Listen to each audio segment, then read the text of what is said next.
What's going on, everybody? Get the Raging Rob here. So HR8 and HR1112 is going before the House today, the House of Representatives today. They're going to vote on it. What's going to happen is, after they vote on it, if it passes, it'll go to the Senate. They're going to vote on it, then it'll go to the President, where, he's going to veto it. Donald Trump said he's going to protect our Second Amendment, so don't worry, this thing's not going to go. Let me break it down what HR8 is. They want to do a background check on every single solitary gun sale. How is that even possible without registering all the guns? It is a national registration. It's none of the government's business what we own, because a national registration leads to gun confiscation. HR1112 is kind of like an updated version of the background check system. It would give the power to just, for whatever reason, to not issue FFL licensee and FFL licensee, pretty much. It would raise the age of all semi-automatics, including semi-automatic rifles, to the age of 21.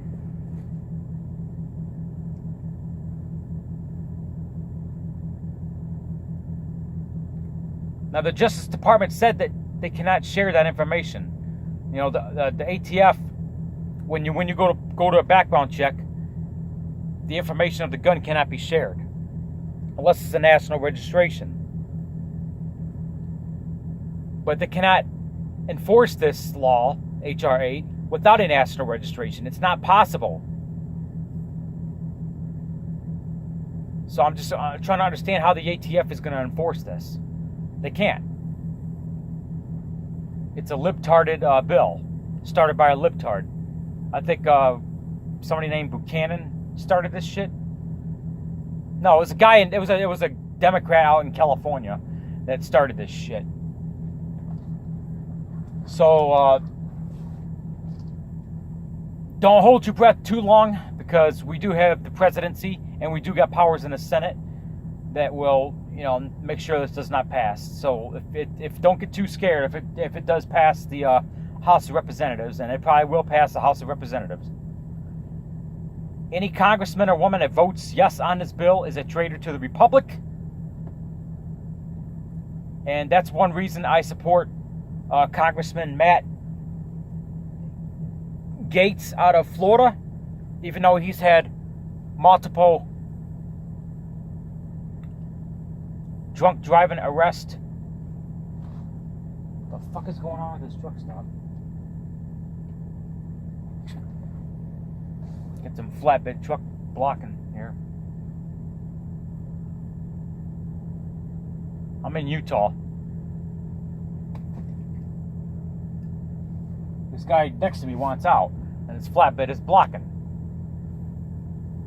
So anyway, Congressman Matt Gaetz, I don't like some things he did. Bringing Cohen's kids and wife into the situation. Michael Cohen, another traitor. His drunk driving arrest, his daddy got him off. Okay, I'm not going to deny that. Hey, politicians have dirt on their hands. But I will support Matt Gaetz for the fact that he is going to vote nay on HR8. I will vote anybody into office that votes no or nay on HR8. I don't care if it's Jeffrey Dahmer, George Zimmerman. I don't care if it's Nicholas Cruz or Adam Lanza. If they vote no on HR8, I will vote them into office. Mark my word.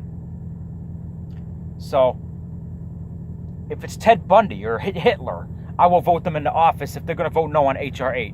This is a dangerous fucking bill. Dangerous to our republic. Dangerous. Dangerous. It won't pass the presidency. It will get vetoed. So don't hold your breath too long. The powers that be, we need to stick together as a republic. Not as a democracy. We are not a democracy.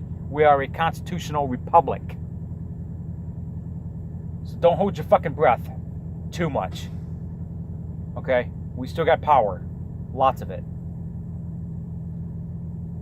So let's just hope that we take back the House in 2020. Let's hope that we can impeach Ilhan Omar for committing a crime of immigration fraud, because she frauded the immigration paperwork to get her brother into the to country illegally by marrying her brother, which is also the crime of bigamy.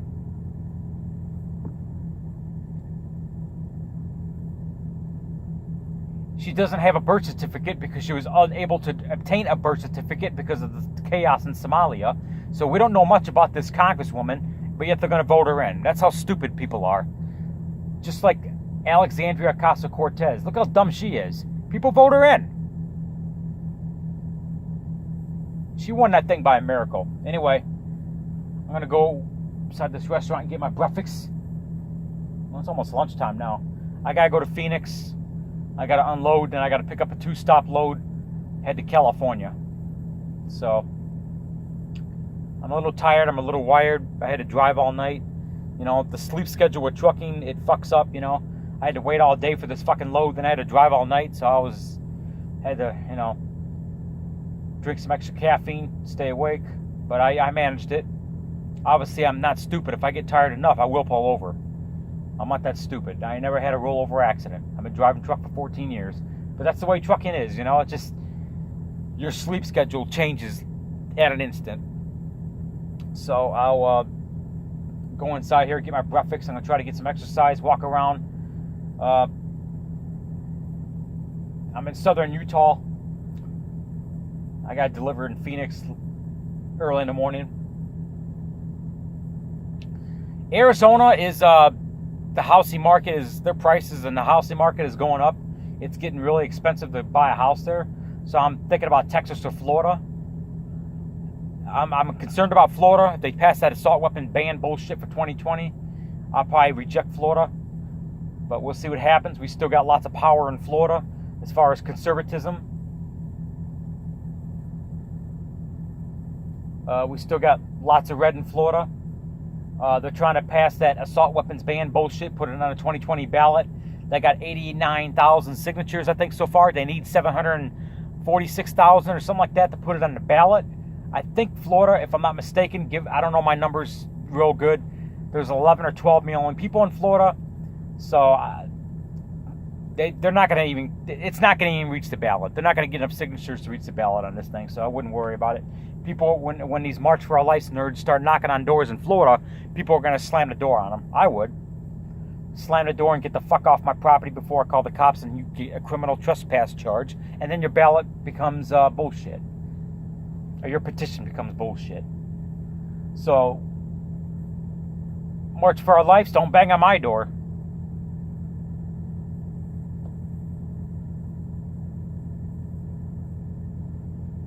HR8, HR1112. These are very dangerous bills. They are a threat to our republic. This is one step of the stepping stone to get our guns. They're trying every little tactic to try to get our guns. So they get our guns, our country, we ain't going to have a country.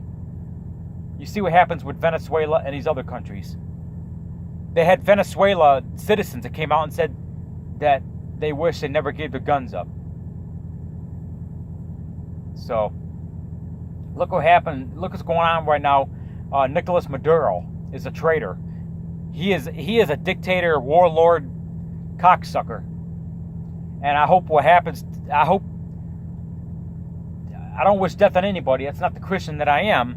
But the fate that I hope that Nicolas Maduro has the same fate as Muammar Gaddafi. He did it to himself. Anyway, this is Raging Rob. Check out my other channels. Check me on Twitter, Raging Rob Kinnison. I'm battling, trying to stay active on Instagram and Facebook. I'm in the middle of a war right now with Instagram and Facebook. I'm in the middle of a war right now, a technology virtual war right now with Instagram and Facebook, trying to keep my name alive on those two platforms. I'm battling, and I'm losing that war. So I'm still in the battle phases of trying to keep my name active on Facebook and Instagram. But I'm very well active on Gab, Raging Rob 192, Twitter, Raging Rob Kinnison. You can find me on Snapchat, Rob Kinnison. I'm in the middle of a war right now on Instagram and Facebook, trying to keep my name alive on those platforms. I'm losing that war, but I'm trying to find some other tactics to regain some positions there. So anyway, this is a war we're in. This is a war. So we're in the middle of a civil war right now between the left and the right, and we gotta look out for one another. Us conservatives need to stick together. Anyway, this is Raging Rob. I'm out.